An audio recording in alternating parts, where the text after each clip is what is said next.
来看乌克兰南部赫尔松一个水坝轰炸掉，造成附近大淹水哦。纽约时报访问专家指出，讲有证据显示水坝的空道有放放炸药。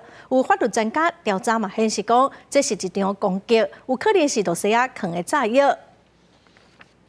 水坝出现一个大坑，大水流出来，真侪都启动引起乌克兰南部赫尔松俄罗斯控制区内新卡科夫卡水坝设立技术遭到破坏。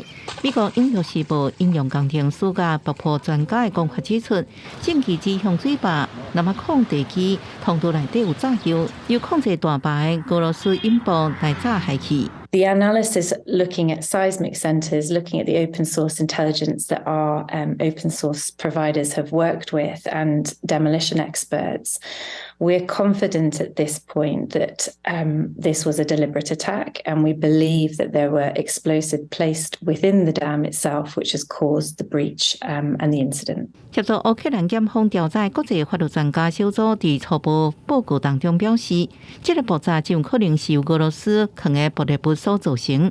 新卡科夫卡水坝互人炸害去，地处水位泛滥，已经造成的死亡提悬到45人，3600多人撤离，受影响差不多有25000人。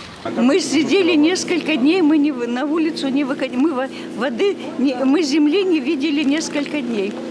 А вам подвозили там воду или что? Да, нам волонтеры привозили воду. Мы благодарны. Питание, хлеб, все нам это привозили волонтеры. 目前，俄乌双方拢指向对方。纽约时报引用工程师的讲法，只有将水坝抽完水了后，彻底检视，才能确定损毁的原因。另外，乌军伫南部的反攻夺回扎波罗热地区南部一个村庄，是这个月初发动反攻以来第一场胜利。Настрій бійців, солдат дуже піднятий, бо знають, що ми рухаємося вперед і визволяємо свою землю.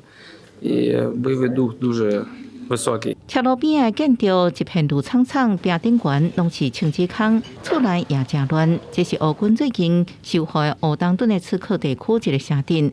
不过，俄罗斯国防部发布影片显示，透过无人机的攻击，拍退部分的乌军。乌克兰总统泽伦斯基是否认俄国讲的摧毁俄军爱国者飞弹的讲法。公视新闻邓慧仁报道。